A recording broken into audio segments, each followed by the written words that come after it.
وأشهد أن لا إله إلا الله وحده لا شريك له وأشهد أن محمدا عبده ورسوله أرسله بالحق بشيرا ونذيرا من يطع الله ورسوله فقد رشد ومن يعص الله ورسوله فقد ضل وغوى. قال الله تعالى: يا أيها الذين آمنوا اتقوا الله حق تقاته ولا تموتن إلا وأنتم مسلمون. يا أيها الناس اتقوا ربكم الذي خلقكم من نفس واحدة وخلق منها زوجها وبث منهما رجالا كثيرا ونساء واتقوا الله الذي تساءلون به والأرحام إن الله كان عليكم رقيبا. يا أيها الذين آمنوا اتقوا الله وقولوا قولا سديدا يصلح لكم أعمالكم ويغفر لكم ذنوبكم ومن يطع الله ورسوله فقد فاز فوزا عظيما. أما بعد، فإن خير الحديث كتاب الله وخير الهدي هدي محمد صلى الله عليه وسلم وشر الأمور محدثاتها وكل محدثة بدعة وكل بدعة ضلالة وكل ضلالة في النار. قال الله تعالى بعد أعوذ بالله من الشيطان الرجيم: فكيف إذا توفتهم الملائكة يضربون وجوههم وأدبارهم. وقال تعالى: وممن حولكم من الأعراب منافقون ومن أهل المدينة مردوا على النفاق لا تعلمهم نحن نعلمهم سنعذبهم مرتين ثم يردون إلى عذاب عظيم. عن ابن عباس رضي الله تعالى عنهما قال: مر رسول الله صلى الله عليه وسلم على قبرين فقال: أما إنهما ليعذبان وما يعذبان في كبير، أما أحدهما فكان يمشي بالنميمة وأما الآخر فكان لا يستتر من بوله. رواه البخاري. اللهم صل على محمد وعلى آل محمد كما صليت على إبراهيم وعلى آل إبراهيم إنك حميد مجيد. اللهم بارك على محمد وعلى آل محمد كما باركت على إبراهيم وعلى آل إبراهيم إنك حميد مجيد. ربنا اغفر لنا ولإخواننا الذين سبقونا بالإيمان ولا تجعل في قلوبنا غلا للذين آمنوا ربنا إنك رؤوف رحيم. اللهم اغفر للمؤمنين والمؤمنات والمسلمين والمسلمات الأحياء منهم والأموات إنك غافر الذنوب والخطايا برحمتك يا أرحم الراحمين. اللهم أحسن عاقبتنا في الأمور كلها وأجرنا من خزي الدنيا وعذاب الآخرة. اللهم إنا نعوذ بك من جهد البلاء ودرك الشقاء وسوء القضاء وشماتة الأعداء. اللهم إنا نعوذ بك من البرص والجنون والجذام ومن سيء الأسقام. اللهم إنا نسألك علما نافعا ورزقا طيبا وعملا متقبلا. اللهم إنا نعوذ بك من علم لا ينفع ومن قلب لا يخشع ومن نفس لا تشبع ومن دعوة لا يسمع لها. رب زدني علما رب اشرح لي صدري ويسر لي أمري واحلل عقدة من لساني يفقهوا قولي. ربنا تقبل منا إنك أنت السميع العليم. حمد و ثنا اللہ رب العالمین کے لیے جس نے پھر ایک مرتبہ ہمیں اپنے گھر میں آنے کی توفیق بخشی. اللہ رب العالمین کی حمد و ثنا بیان کرنے کے بعد ہم سب کی طرف سے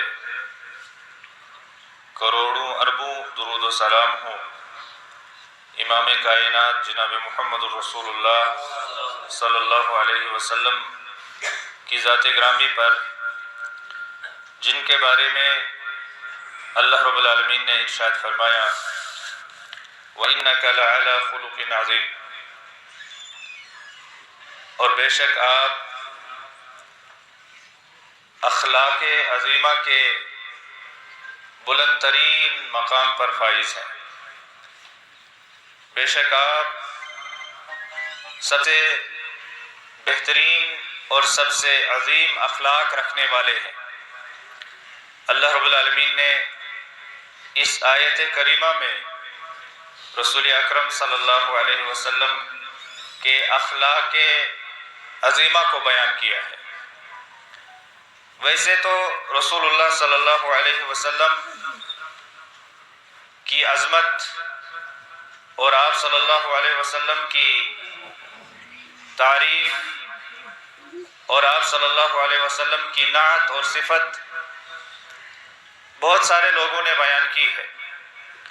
شعراء نے اپنے قصیدوں میں آپ صلی اللہ علیہ وسلم کی عظمت کو بیان کیا ہے، اور اسی طرح سے نعت خوانوں نے رسول اللہ صلی اللہ علیہ وسلم کی مدح سرائی کی ہے، اور اسی طرح سے آپ صلی اللہ علیہ وسلم کے ماننے والوں نے آپ صلی اللہ علیہ وسلم کے ساتھ محبت کی ہے اور احترام کیا ہے، اور آپ صلی اللہ علیہ وسلم کی تعظیم کی ہے،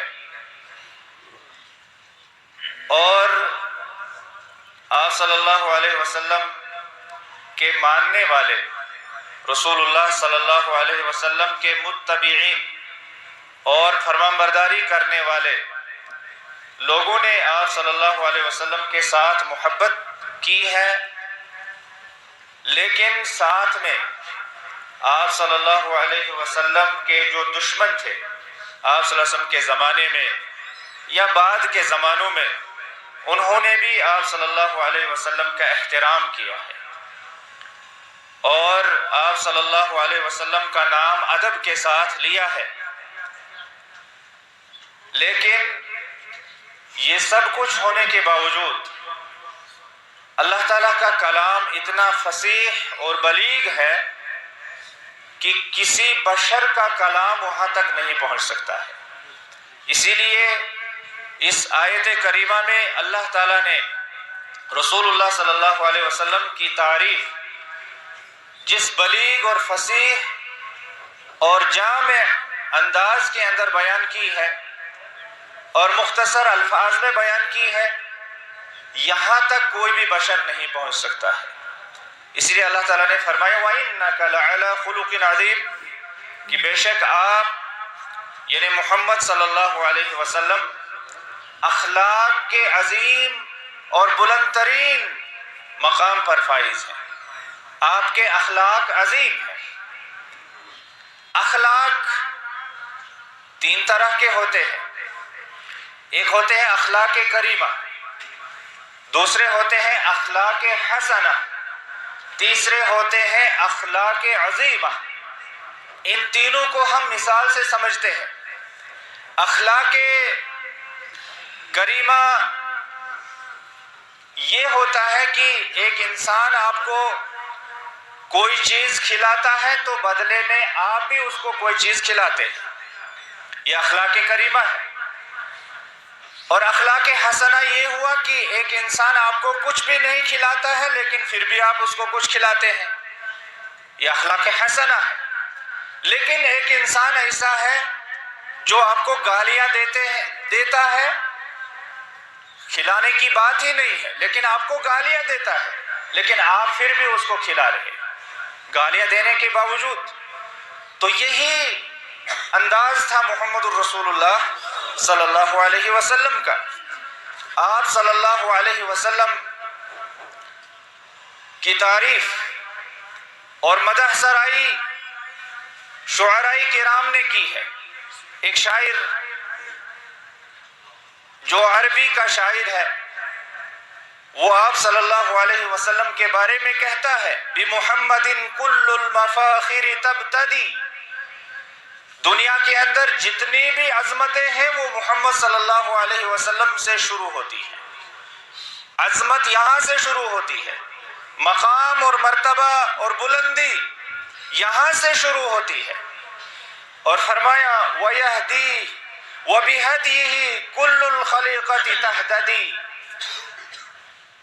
جتنی بھی مخلوق اس دنیا کے اندر ہے وہ آپ صلی اللہ علیہ وسلم کے طریقے سے ہی ہدایت پا رہے ہیں.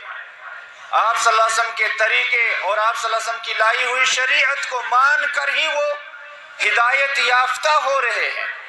اور کہتا ہے وَدَلِيلُ حُبِّكَ إِن ذَكَرْتَ مُحَمَّدًا، آپ کی محبت کی دلیل، اگر آپ نے محمد صلی اللہ علیہ وسلم کا ذکر خیر کیا. کیا ہے محبت کی دلیل؟ کہتا ہے صلیت فی شوق لذکر محمدی، کہ جب بھی محمد صلی اللہ علیہ وسلم کا ذکر خیر کیا جائے تو آپ شوق سے محمد صلی اللہ علیہ وسلم پر درود و سلام بھیجیں، درود پڑھیں. تو یہ محبت کی دلیل ہے. اور دوسری دلیل محبت کی یہ ہے قُلْ إِن كُنتُمْ تُحِبُّونَ اللَّهَ فَاتَّبِعُونِي، اگر تم دعویٰ کرتے ہو کہ ہمیں اللہ کے ساتھ محبت ہے تو پھر محمد صلی اللہ علیہ وسلم کی اتباع کرو، محمد صلی اللہ علیہ وسلم کی لائی ہوئی شریعت کو مانو، محمد صلی اللہ علیہ وسلم کی لائی ہوئی شریعت کو مانو، اس کو اپناؤ، اس پر عمل کرو. یہ محبت کی دلیل ہے. میلاد منانا، میلاد کے جلوس نکالنا، میلاد کی جھنڈیاں لگانا، میلاد میں کھانا کھانا، میلاد کے اندر نعت پڑھنا، میلاد کے اندر سیرت کا بیان کرنا، اور وہ بھی سال میں صرف 12 ربیع الاول کو، یہ آپ صلی اللہ علیہ وسلم کے ساتھ محبت کی دلیل نہیں ہے. کیوں محبت کی دلیل نہیں ہے؟ اس لیے کہ آپ صلی اللہ علیہ وسلم کی زندگی میں نبوت ملنے کے بعد 23 سال تک 12 ربیع الاول کی تاریخ آئی، لیکن آپ صلی اللہ علیہ وسلم نے نہ میلاد منائی نہ اس کا حکم دیا. پھر صحابہ کا زمانہ، پھر تابعین کا زمانہ، پھر تبع تابعین کا زمانہ، پھر ائمہ کا زمانہ، اور اسی طرح سے آج تک جو بھی علماء حق ہیں، کسی نے اس میلاد منانے کو جائز قرار نہیں دیا اور نہ اس کو سنت قرار دیا اور نہ اس کے منانے کی طرف دعوت دی. تو یہ آپ صلی اللہ علیہ وسلم کے ساتھ محبت کی دلیل کیسے ہو سکتی ہے؟ ہمارے لیے تو رسول اکرم صلی اللہ علیہ وسلم کی سیرت زندگی کے ہر لمحے میں اہم ہے. ہمیں رسول اکرم صلی اللہ علیہ وسلم کی سیرت کو زندگی کے ہر لمحے میں اپنانا ہے. ایک مسلمان کو رسول اکرم صلی اللہ علیہ وسلم کو پورے دن اور رات میں یاد رکھنا ہے اور آپ صلی اللہ علیہ وسلم کی سیرت پر عمل پیرا ہونا ہے. تو بہرحال رسول کائنات صلی اللہ علیہ وسلم کی ولادت 8 ربیع الاول کو ہوئی یا 9 ربیع الاول کو ہوئی یا 12 ربیع الاول کو ہوئی یا اس کے علاوہ دوسری کسی تاریخ میں ہوئی ربیع الاول کی، تو یہ کنفرم نہیں ہے. لیکن رسول اکرم صلی اللہ علیہ وسلم کی وفات 12 ربیع الاول کو ہی ہوئی، تو آپ صلی اللہ علیہ وسلم کی وفات کے دن میں خوشی منانا کہاں کی عقل مندی ہے، یہ کہاں کا دین ہے؟ تو بہرحال میں اس موضوع پر بالکل گفتگو نہیں کروں گا کیونکہ آج 12 ربیع الاول ہے، اس وجہ سے میں نے کچھ باتیں بطور یاد دہانی کہ آپ کے سامنے بیان کر دی ہے. اور دوسری بات، آپ نے سنا ہوگا، پڑھا ہوگا کہ رسول اکرم صلی اللہ علیہ وسلم کی شان میں گستاخی کرنے کا سلسلہ تھمنے کا نام نہیں لے رہا ہے، کبھی ایک جگہ سے کبھی دوسری جگہ سے.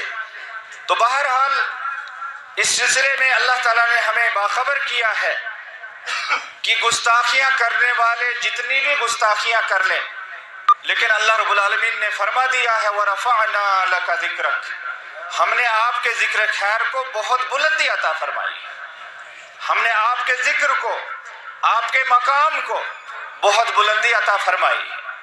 اور اللہ تعالیٰ نے ہمیں یہ بھی بتا دیا ہے اِنَّا كَفَيْنَاكَ الْمُسْتَهْزِئِينَ، جو آپ صلی اللہ علیہ وسلم کی شان میں گستاخی کرتے ہیں ان کے مقابلے میں ہم کافی ہیں.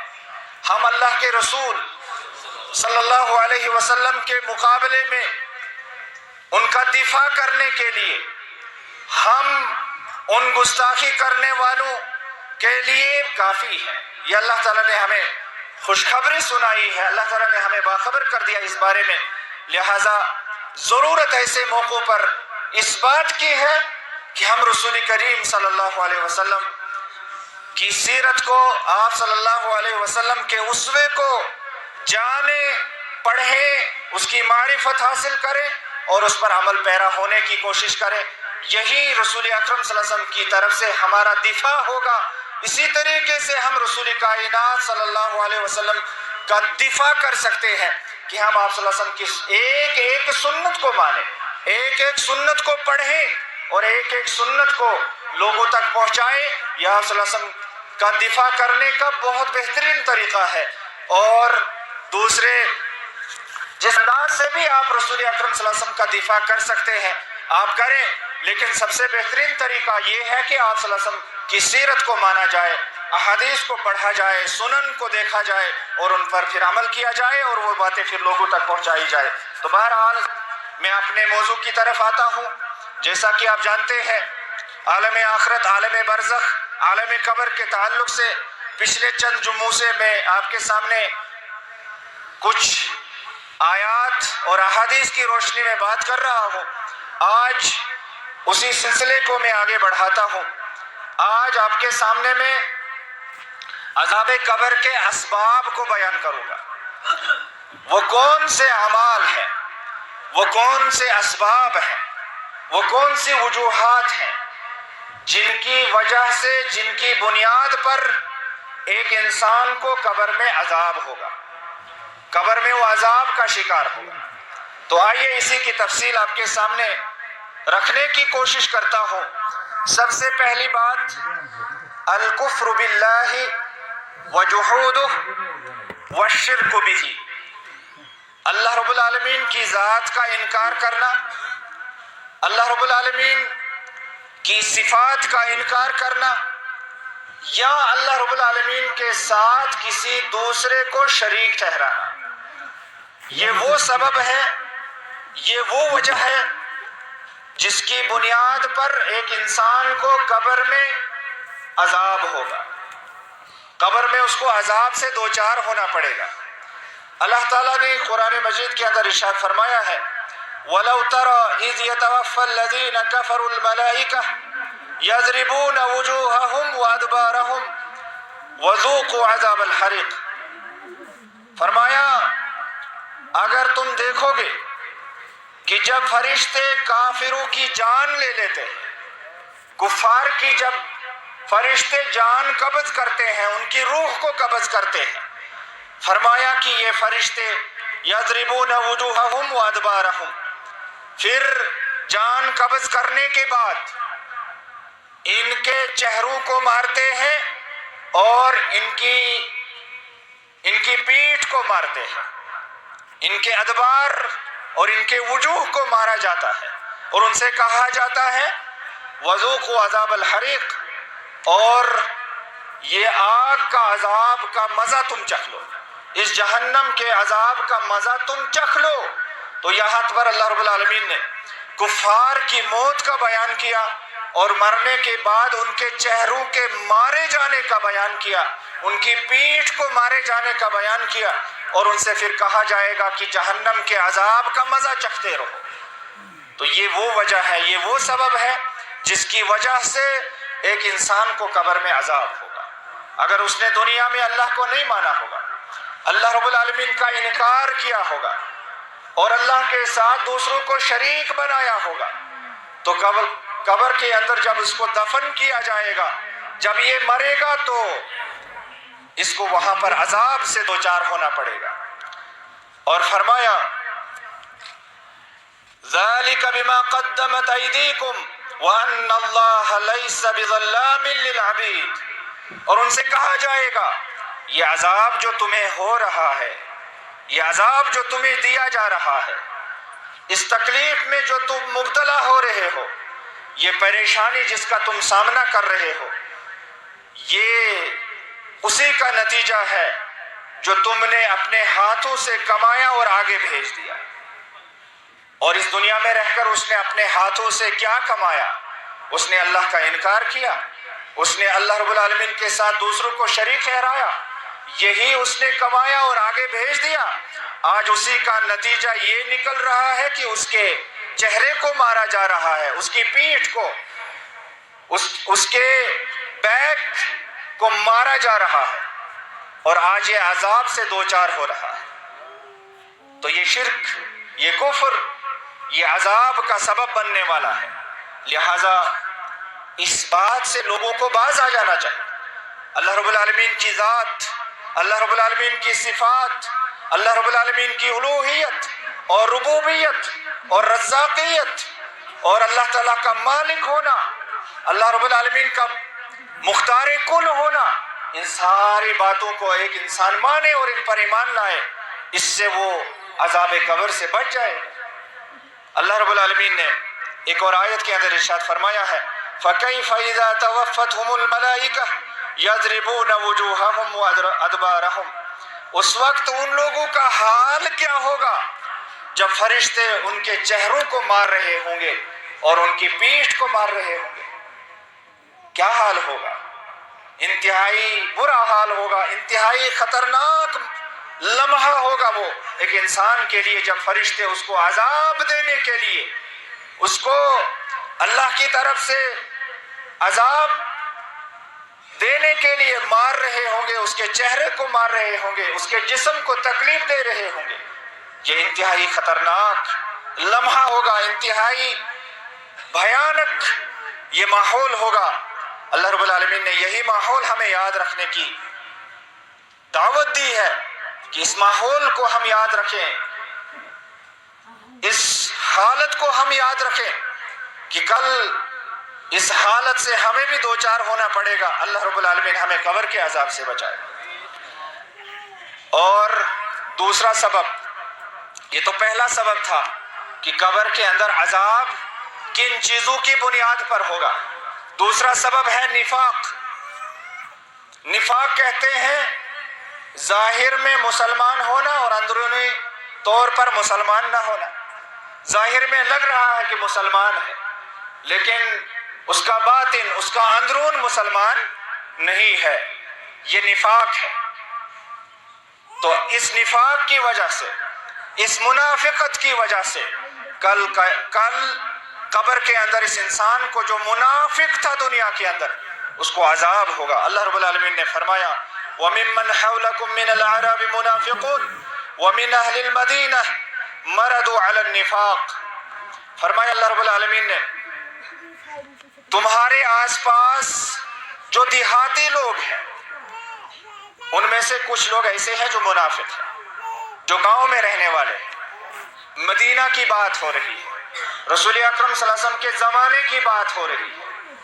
اللہ رب العالمین نے رسول کائنات صلی اللہ علیہ وسلم کو باخبر کیا، بتا دیا کہ مدینے کے آس پاس جو گاؤں ہیں وہاں بہت سارے دیہاتی لوگ رہتے ہیں، ان میں سے بہت سارے جو ہے وہ منافق ہیں، بہت سارے لوگ نفاق کے شکار ہو چکے ہیں۔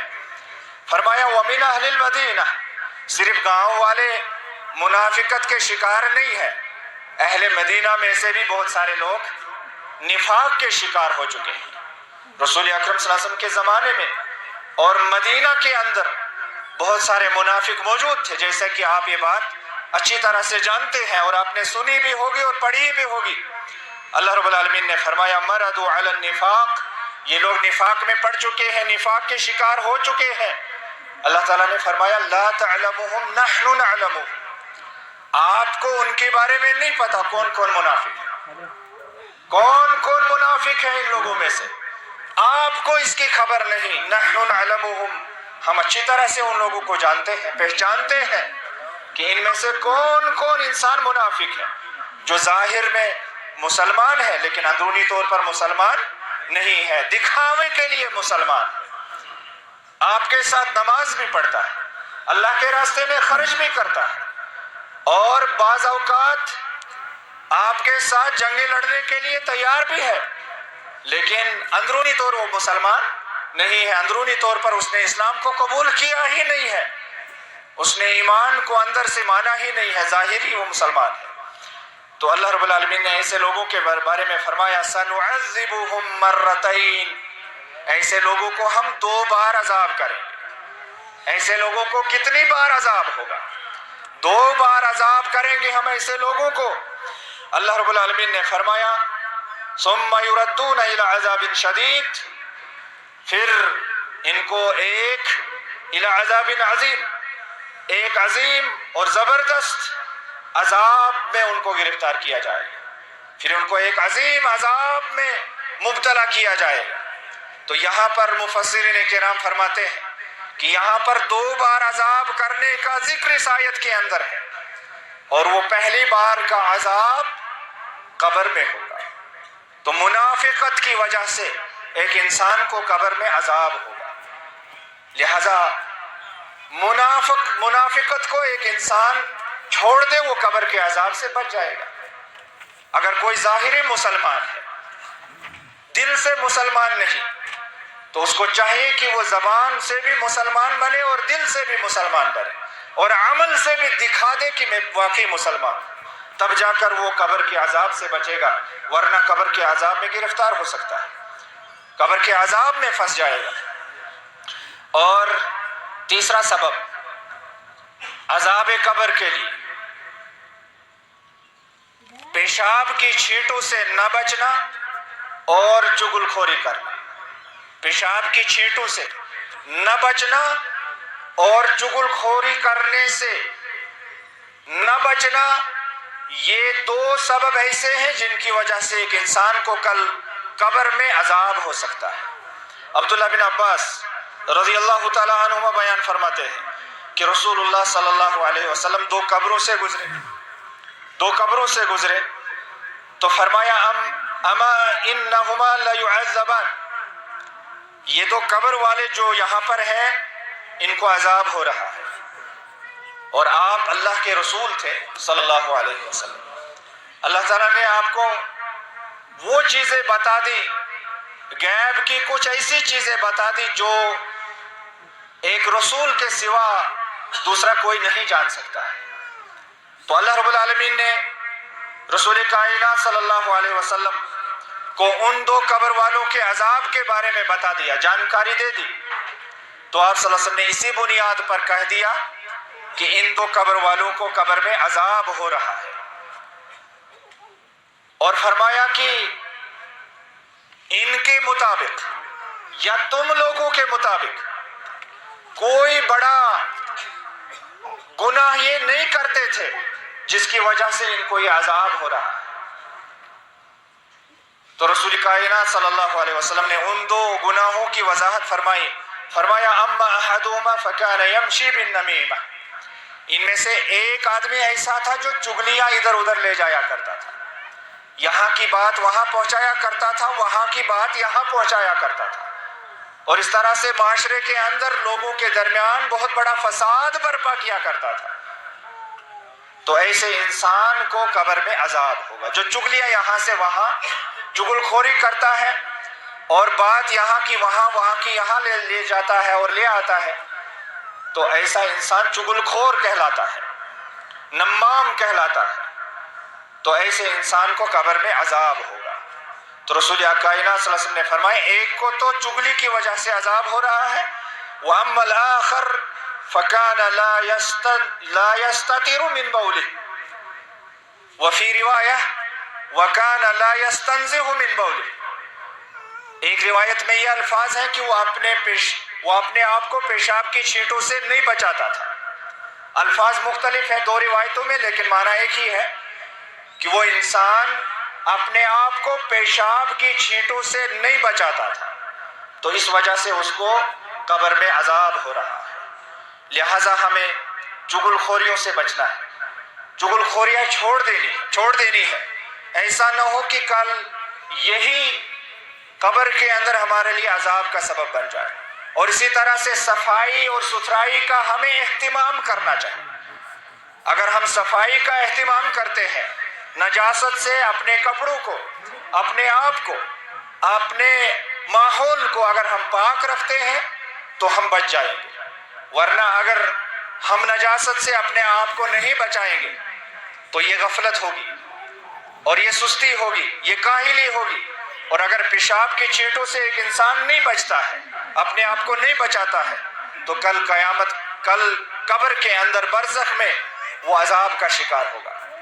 تو رسول کائنات صلی اللہ علیہ وسلم نے آگے ارشاد فرمایا، فدا عبداللہ بن عباس رضی اللہ تعالیٰ عنہما بیان فرماتے ہیں، یہ روایت بخاری کے اندر، مسلم کے اندر اور بہت ساری احادیث کی کتابوں کے اندر موجود ہے مختلف الفاظ کے ساتھ۔ اس لفظ کے اندر عبداللہ بن عباس رضی اللہ تعالیٰ عنہما بیان فرماتے ہیں، فدعا بعصیب رطب فشقہ باثنین، آپ صلی اللہ علیہ وسلم نے کھجور کی ایک سبز ٹہنی کو منگوایا، کھجور کی ایک سبز ٹہنی منگوائی، اس کو دو حصوں میں کر دیا اور ایک قبر پر ایک حصہ لگا دیا، دوسری قبر پر دوسرا حصہ لگا دیا، اور فرمایا رسول اللہ صلی اللہ علیہ وسلم نے، لعلہ ان یخفف عنہما ما لم ییبسا، شاید جب تک یہ دونوں ٹہنیاں سبز رہیں گی اللہ تعالیٰ اس کی وجہ سے ان دونوں کے عذاب قبر میں تخفیف فرمائے گا، ان دونوں کے عذاب قبر میں تخفیف ہوگی اور اللہ تعالیٰ ان کے عذاب قبر کو کم کر دے گا۔ اور دوسری روایت کے اندر ہے، وہ مسند احمد کے اندر ہے روایت، کہ آپ صلی اللہ علیہ وسلم نے فرمایا، انہ یہون علیہما ما کانت رطبتین، کہ ان دونوں پر عذاب قبر آسان ہو سکتا ہے، کم ہو سکتا ہے، جب تک یہ دونوں ٹہنیاں جو آدھی آدھی ان کی قبروں پر لگائی گئی ہیں جب تک یہ خشک نہ ہو جائے، جب تک یہ تر رہیں گی، سبز رہیں گی، تب تک ان کے عذاب قبر میں کمی رہے گی۔ اب یہاں پر بہت سارے سوالات، بہت سارے اشکالات پیدا ہوتے ہیں۔ بعض لوگ اسی حدیث کو دلیل بناتے ہیں، قبروں پر پھول چھڑکنا، پھول نشاور کرنا، اسی حدیث سے وہ ثابت کرتے ہیں کہ جب رسول کائنات صلی اللہ علیہ وسلم نے کھجور کی ٹہنی قبر پر لگائی اور اس کی وجہ سے فرمایا کہ ان دونوں کے عذاب قبر میں تب تک کمی واقع ہوگی جب تک یہ دونوں ٹہنیاں یا یہ دونوں حصے اس ٹہنی کے تر رہیں گے، سبز رہیں گے۔ تو اس کا جواب یہ ہے، یہ رسول کائنات صلی اللہ علیہ وسلم کے ساتھ خاص ہے۔ یہ عمل جو رسول اللہ صلی اللہ علیہ وسلم نے کیا یہ آپ صلی اللہ علیہ وسلم کے لیے خاص تھا، یہ کسی امت کے لیے جائز نہیں ہے، یہ عام نہیں ہے ساری امت کے لیے، یہ رسول اکرم صلی اللہ علیہ وسلم کے لیے خاص تھا، اس لیے کہ رسول اللہ صلی اللہ علیہ وسلم کو اللہ تعالیٰ نے بتا دیا کہ ان دو قبر والوں کو عذاب ہو رہا ہے۔ ہم جب قبرستان جائیں گے ہمیں کیا پتا کس کو عذاب ہو رہا ہے اور کس کو نہیں ہو رہا ہے، اور اگر ہم ساری قبرستان پر پھول نچھاور کریں گے، پھول وہاں پر چھڑکیں گے، تو اس کا مطلب ہمیں ان کے تعلق سے بدگمانی ہے، نعوذ باللہ یہ سارے کے سارے عذاب میں گرفتار ہیں، اس وجہ سے ہم وہاں پر پھول نچھاور کر رہے ہیں، پھول چھڑک رہے ہیں۔ تو اس کا جواب یہ دیا گیا ہے۔ تو بہرحال یہ رسول اللہ صلی اللہ علیہ وسلم کے ساتھ خاص تھا، یہ امت کے لیے عام نہیں ہے، اور رسول اللہ صلی اللہ علیہ وسلم نے صرف ان دو قبر والوں کی قبر پر ایک ٹہنی کو آدھا آدھا کر کے لگا دیا، اور اس میں بھی فرمایا لعل، شاید اللہ تعالیٰ ان دونوں کے عذاب میں تخفیف کر دے، اور تبھی تک تخفیف ہوگی جب تک وہ ٹہنیاں تر رہیں گی، ہمیشہ کے لیے تو رسول اکرم صلی اللہ علیہ وسلم نے یہ نہیں فرمایا۔ تو بہرحال کہنے کی غرض یہ ہے کہ یہ ایسے اعمال ہیں، یہ ایسی حرکتیں ہیں جن کی وجہ سے کل قبر میں عذاب ہو سکتا ہے، چغل خوری اور پیشاب کی چھینٹوں سے نہ بچنا۔ اور اسی طرح سے ایک اور برا عمل ہے، وہ ہے غیبت کرنا۔ غیبت کرنا، پیٹھ پیچھے کسی کی برائی کرنا، پیٹھ پیچھے کسی کے بارے میں برا بھلا کہنا، غیبت کہلاتا ہے۔ ذکر کا اخاک بما یکرہ، رسول کائنات صلی اللہ علیہ وسلم نے اس کی تعریف بیان فرمائی۔ غیبت کی تعریف، اپنے بھائی کے بارے میں ایسے انداز میں بات کرنا جس انداز میں اگر آپ اس کے سامنے بات کرتے تو اس کو اچھا نہیں لگتا، اس کے پیٹھ پیچھے آپ اس کے بارے میں ایسے بات کر رہے ہیں جیسے اگر آپ اس کے سامنے بات کرتے تو اس کو اچھا نہیں لگتا، وہ غیبت کہلاتا ہے۔ تو بہرحال غیبت کے بارے میں رسول اکرم صلی اللہ علیہ وسلم نے ارشاد فرمایا اسی حدیث میں جو ابھی میں نے آپ کے سامنے بیان کی، بخاری اور مسلم کی حدیث، اور امام احمد نے اس کو مختلف الفاظ کے ساتھ اپنی مسند میں لایا ہے۔ اس میں آخر میں فرمایا وما يعذبان الا فی البول والغیبہ، کہ ان دونوں کو عذاب پیشاب کی چھینٹوں سے نہ بچنے کی وجہ سے ہو رہا ہے اور غیبت کی وجہ سے ہو رہا ہے۔ تو دوسری روایت میں غیبت کا لفظ بھی آیا ہوا ہے، گویا کہ یہ 3 اعمال ہو گئے، چغل خوری اور غیبت کرنا اور پیشاب کی چھینٹوں سے، نجاست سے اپنے آپ کو نہ بچانا۔ ان تینوں اعمال کی وجہ سے قبر میں عذاب ہو سکتا ہے، لہذا تینوں اعمال سے ہمیں بچنا ہے، ہم قبر کے عذاب سے بچ جائیں گے۔ اللہ رب العالمین ہم سب کو قبر کے عذاب سے بچائے۔ اللہ رب العالمین ہمیں وہ اعمال کرنے کی توفیق عطا فرمائے جن کی وجہ سے کل قبر میں ہم عذاب سے بچ سکتے ہیں۔ تو بہرحال اور ایک عمل ہے، اور وہ ہے مال غنیمت میں چوری کرنا، جس کی وجہ سے کل قبر کے اندر عذاب ہو سکتا ہے۔ مال غنیمت میں چوری کرنا، مال غنیمت وہ مال ہوتا ہے جب کسی علاقے کو فتح کیا جاتا ہے تو وہاں پر جو مقابلے میں لوگ آئے تھے وہ جو کچھ بھی چھوڑ کر جاتے ہیں اس کو مال غنیمت کہا جاتا ہے، اور یہ مال غنیمت ان لوگوں میں تقسیم کیا جاتا ہے جو اس کارروائی میں یا اس مہم میں شامل ہوتے ہیں، ان میں وہ مال غنیمت تقسیم کر دیا جاتا ہے۔ تو بہرحال اگر کوئی مسلمان جو اس کارروائی میں، اس مہم میں، اس نیک عمل کے اندر جو شامل تھا، اگر اس نے اس مال میں سے جو لوگ چھوڑ کر گئے ہیں، بھاگ کر چلے گئے یا مارے گئے ہیں، ان کے مال میں سے اس نے کچھ تھوڑا بہت اٹھا کر چھپا لیا، اپنے سامان میں رکھ دیا، تو یہ مال غنیمت میں چوری کہلاتا ہے، جس کو عربی میں الغلول کہتے ہیں۔ تو یہ ایک ایسا سبب ہے، ایک ایسا عمل ہے جس کی وجہ سے کل قبر کے اندر عذاب ہو سکتا ہے۔ فرمایا کہ رسول اکرم صلی اللہ علیہ وسلم کے زمانے میں خیبر فتح ہوا، اور رسول اللہ صلی اللہ علیہ وسلم کا ایک غلام تھا، وہ بھی اس کارروائی میں موجود تھا، اس کارروائی میں شامل تھا۔ خیبر جب فتح ہوا تو وہاں پر مسلمانوں کو سونا چاندی نہیں ملا، صرف گائیں، اونٹ یا اس طرح کی چیزیں ان کو حاصل ہوئی، یا باغات وغیرہ وغیرہ مسلمانوں کو حاصل ہوئی۔ رسول اکرم صلی اللہ علیہ وسلم کا ایک غلام تھا جس کو اچانک دشمن کی طرف سے ایک تیر آیا اور جسم میں لگا اور اسی سے وہ مر جاتا ہے۔ تو صحابہ کرام جو آس پاس بیٹھے ہوئے تھے انہوں نے رسول اکرم صلی اللہ علیہ وسلم سے فرمایا کہ یہ آدمی شہید ہو گیا ہے، اللہ تعالیٰ اس کی شہادت کو قبول فرمائے اور اس کو مبارک ہو شہادت۔ تو رسول اللہ صلی اللہ علیہ وسلم نے اس کے جواب میں فرمایا بل والذی نفسی بیدہ ان الشملة التي اصابها يوم خیبر من المغانم لم تصبها المقاسم لتشتعل علیہ نارا۔ فرمایا کہ مجھے اس ذات کی قسم ہے جس کے ہاتھ میں میری جان ہے، وہ تسمہ جو اس نے مال غنیمت میں سے اٹھا کر لیا تھا اور چھپا لیا تھا، اس کی وجہ سے قبر کے اندر اس کے اوپر آگ جلائی جا رہی ہے، اس کو اس کی وجہ سے عذاب ہو رہا ہے۔ تم لوگوں نے کہا کہ یہ شہید ہوا اور اس کو شہادت مبارک ہو، اس نے ایک تسمہ، چھوٹا سا جوتا باندھنے والا تسمہ اس مال غنیمت میں سے اٹھایا تھا اور اس کو چھپا لیا تھا، اسی کی وجہ سے قبر کے اندر اس کے اوپر آگ جل رہی ہے اور اس آگ کے اندر گرفتار ہے اور اس عذاب میں وہ گرفتار ہے۔ تو یہ وہ اعمال ہیں، یہ وہ حرکتیں ہیں، یہ وہ چیزیں ہیں، وہ اسباب اور وجوہات ہیں جن کی بنا پر کل قبر کے اندر ایک انسان کو عذاب ہو سکتا ہے۔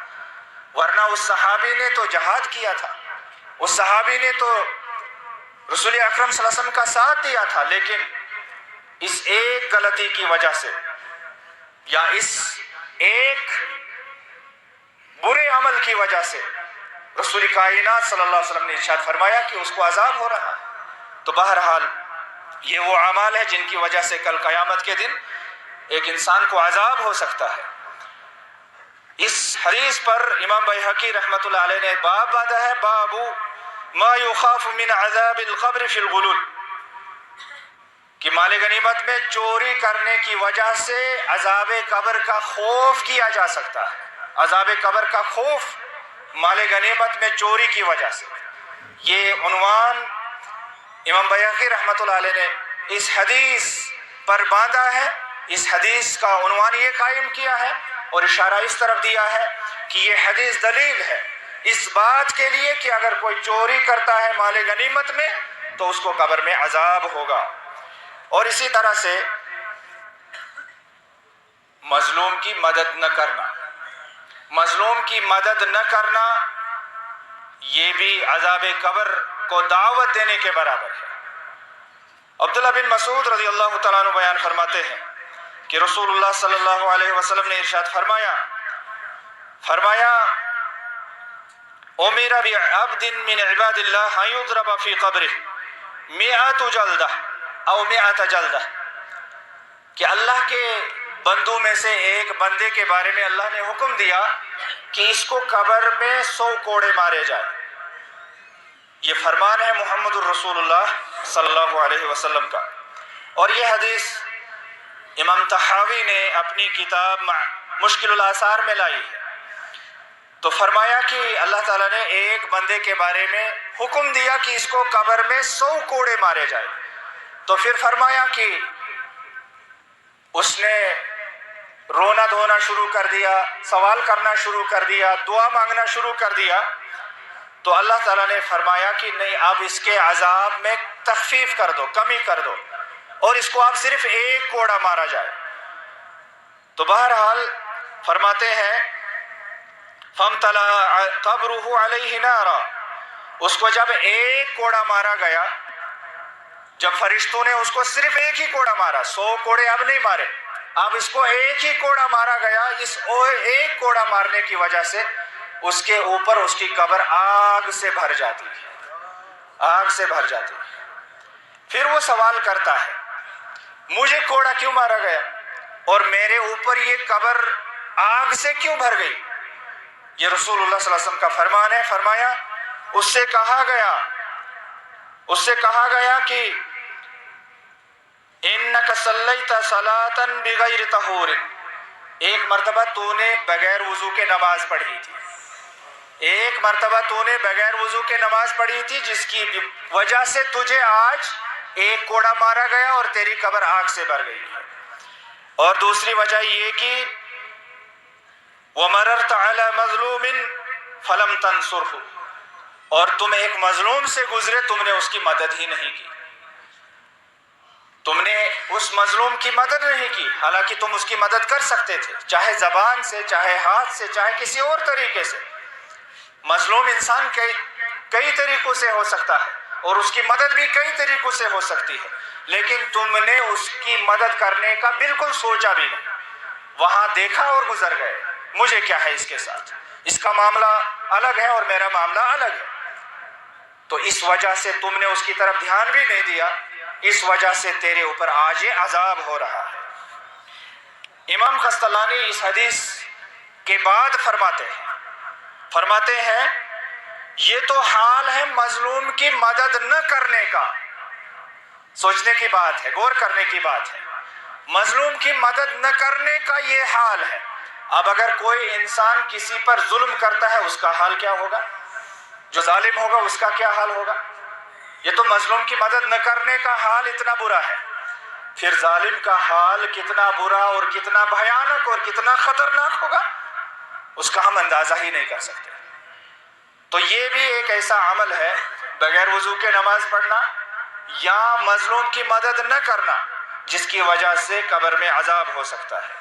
اور اسی طرح سے ایک اور عمل ہے، وہ ہے تکبر اور اپنے آپ پر خوش ہونا، تکبر اور اپنے آپ پر بہت خوش ہونا، تو یہ بھی ایک ایسا عمل ہے جس کی وجہ سے قبر میں عذاب ہو سکتا ہے۔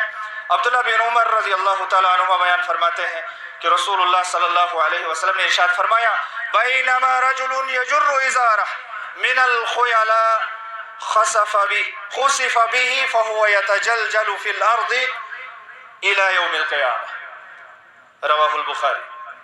فرمایا کہ ایک زمانے میں، ایک وقت میں ایک آدمی چل رہا تھا اور اپنی ازار کو لٹکائے ہوئے گھسیٹتے ہوئے زمین کے ساتھ چل رہا تھا، تکبر کے ساتھ، اپنے لباس پر اس کو بہت خوشی تھی۔ بہرحال اس نے ازار کو لٹکایا ہوا تھا، زمین پر چل رہا تھا اور تکبر میں مبتلا ہو گیا تھا، عجب کا شکار ہو گیا تھا، اپنے آپ پر بہت خوش تھا۔ تو رسول اللہ صلی اللہ علیہ وسلم نے فرمایا اللہ تعالیٰ نے اس کو زمین کے اندر دھسا دیا، اللہ تعالیٰ نے اس کو زمین کے اندر دھسا دیا اور قیامت تک وہ دھستا ہی رہے گا۔ قیامت تک اب کیا ہو رہا ہے اس کے ساتھ؟ دھستا ہی جائے گا۔ یہ اس کے ساتھ عذاب کا معاملہ ایسے ہی ہوگا۔ تو اس طرح سے تکبر سے انسان کو بچنا چاہیے۔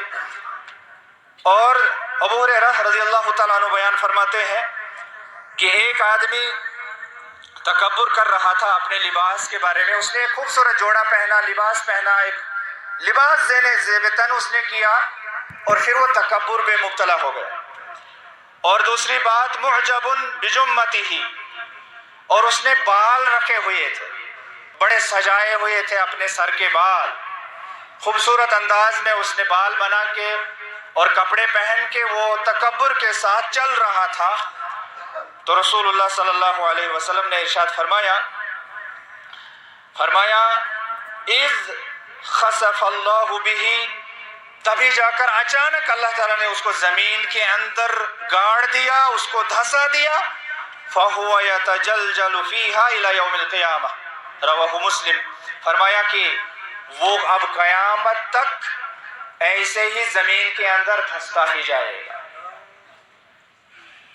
تو ایسے اعمال، ایسی حرکتوں سے ہمیں باز رہنا ہے تو ہم قبر کے عذاب سے بچ جائیں گے۔ قبر کے عذاب سے بچنے کا یہی طریقہ ہے کہ جو بھی اعمال رسول اکرم صلی اللہ علیہ وسلم نے بتا دیے کہ ان کی وجہ سے قبر میں عذاب ہوگا، ان سے ہمیں بچنا ہے۔ غرض کی تمام گناہوں سے بچنا ہے، قبر کے عذاب سے ہم بچ جائیں گے۔ اور جتنی بھی نیکیاں ہیں ان کو اپنانا ہے، ان پر عمل کرنا ہے، قبر کے عذاب سے ہم بچ جائیں گے۔ یہاں پر مجھے بات یاد آئی، اور وہ بات بتانے سے پہلے میں آپ سے گزارش کروں گا کہ آپ صفوں میں نزدیک بیٹھے، سامنے آئے، جگہ خالی ہیں ان کو پورا کر لیں۔ اللہ رب العالمین آپ کو جزائے خیر عطا فرمائے، اللہ تعالیٰ آپ کے سینوں کو کشادہ فرما دے، آپ کو دلوں کو اللہ رب العالمین وسعت عطا فرمائے۔ تو وہ بات یہ ہے کہ بالوں سے مجھے بات یاد آئی کہ آج ہمارے نوجوان بال رکھتے ہیں، ٹھیک ہے، بال انسان رکھے، منع نہیں ہے، شریعت نے ہمیں تعلیم دی ہے یا تو سر کے پورے بال آپ منڈوا دو یا سارے بال آپ لمبے رکھو، اور اگر آپ کو چھوٹے کرنے ہیں تو سر کے پورے بال چھوٹے ہونے چاہیے۔ رسول اللہ صلی اللہ علیہ وسلم کی حدیث مجھے یاد آئی، صحابہ کرام رضوان اللہ تعالی علیہم اجمعین نے آپ صلی اللہ علیہ وسلم سے یہ حدیث نقل کی ہے کہ آپ نے قضا سے منع فرمایا ہے، نہا رسول اللہ صلی اللہ علیہ وسلم عن القضا، قضا سے منع کیا رسول اکرم صلی اللہ علیہ وسلم نے۔ قضا یہ ہوتا ہے کہ انسان آدھے سر کے بال کاٹ دے اور آدھے سر کے بال چھوڑ دے، جیسا کہ آج کل آپ فیشن دیکھ رہے ہیں، ہمارے نوجوانوں کے سروں کو آپ دیکھیں گے تو ان میں آپ یہی قضا کی صورت پائیں گے، آدھے بال مونڈے گئے ہیں، آدھے بال موجود ہیں، آدھے بال لمبے لمبے ہیں۔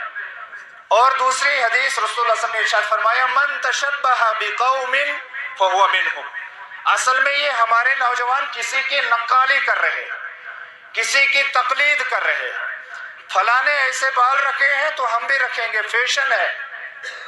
تو رسول اللہ صلی اللہ علیہ وسلم نے فرمایا جو ان کی مشابہت اختیار کرے گا وہ انہی میں سے ہو جائے گا، اس کا ہمارے ساتھ کیا تعلق ہے؟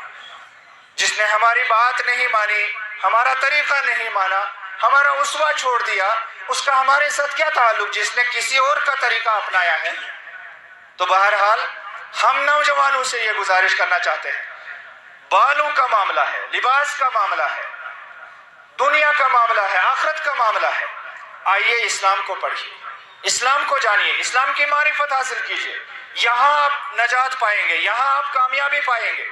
باقی کامیابی کے راستے، کامیابی کی چابیاں آپ نے جگہ جگہ ڈھونڈ لی، لیکن کہیں پر بھی کامیابی نہیں ہے. حقیقت میں اگر کامیابی ہمیں حاصل کرنی ہے تو اسلام کو مان کر ہی کامیابی مل سکتی ہے. تو بہرحال آگے بڑھتے ہیں. ایک بات آپ کے سامنے بیان کروں گا اور اس کے بعد میں اس خطبے کو اختتام تک لے جانے کی کوشش کروں گا. وہ ہے کہ جھوٹ ایک ایسی بات ہے، ایک ایسا سبب ہے جس کی وجہ سے کل قبر کے اندر عذاب ہو سکتا ہے. سمورہ بن جندب رضی اللہ تعالیٰ عنہ بیان فرماتے ہیں کہ رسول اللہ صلی اللہ علیہ وسلم نے فرمایا کہ معراج کی رات جب عالم برزخ یا عالم آخرت کے مناظر مجھے دکھائے گئے تو ایک منظر میں نے یہ بھی دیکھا، ایک نقشہ میرے سامنے یہ بھی آیا. کون سا منظر، کون سا نقشہ؟ فرمایا فانطلقنا فاتینا علی رجل مستلق لقفاہ. ہم ایک آدمی کے پاس آئے جو اپنی گدی کے بل سویا ہوا ہے، یعنی سیدھا سویا ہوا، لیٹا ہوا ہے، اور ایک آدمی اس کے پاس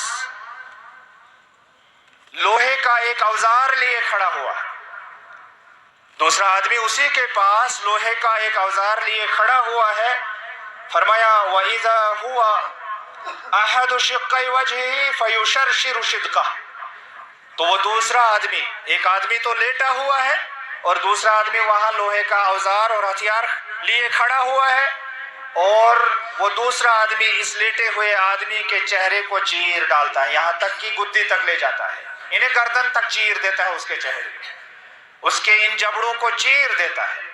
فرمایا رسول اللہ صلی اللہ علیہ وسلم نے فرمایا کہ اسی طرح سے دوسری طرف سے بھی اس کو چیر دیا جاتا ہے، اس کی آنکھوں کو گردن تک چیر دیا جاتا ہے، پورے چہرے کی چیر پھاڑ ہو رہی ہے اس آدمی کی. رسول اللہ صلی اللہ علیہ وسلم نے یہ منظر دیکھا اور اپنے صحابہ کے سامنے اس کو بیان کیا. اب رسول اللہ صلی اللہ علیہ وسلم نے ان فرشتوں سے سوال کیا جن کے ساتھ رسول اللہ صلی اللہ علیہ وسلم تھے کہ یہ کیا ہے، کیوں اس آدمی کے ساتھ ایسا ہو رہا ہے.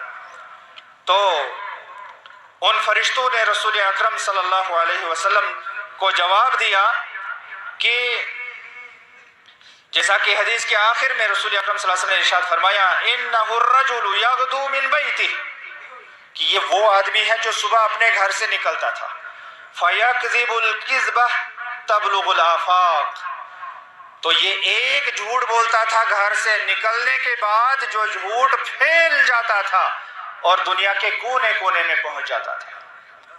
جھوٹ بولتا تھا اور وہ جھوٹ پھر پھیل جاتا تھا. تو جب یہ جھوٹ بولتا تھا اسی کی اس کو یہ سزا مل رہی ہے. آج یہاں پر عالم برزخ کے اندر اس کو یہی سزا مل رہی ہے.